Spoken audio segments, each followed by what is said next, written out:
Hello there guys, in this video I'm gonna show you how to remove Google Smart Lock on Instagram.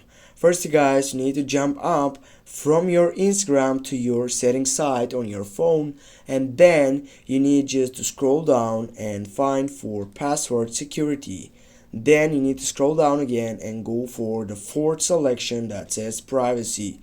Click on privacy, scroll down again, and on advanced settings you have the third selection that is trust against. Click on it, and now as you can see the smart lock is turned on. We need to turn it off, and the second thing what we need to do just get back and go to the site for applications.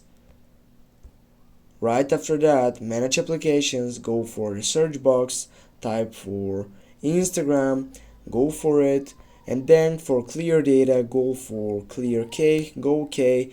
And now guys, as you can see, we have removed our Google Smart Lock on Instagram. Thanks for watching. Don't forget to hit that like and share the video. See you soon guys.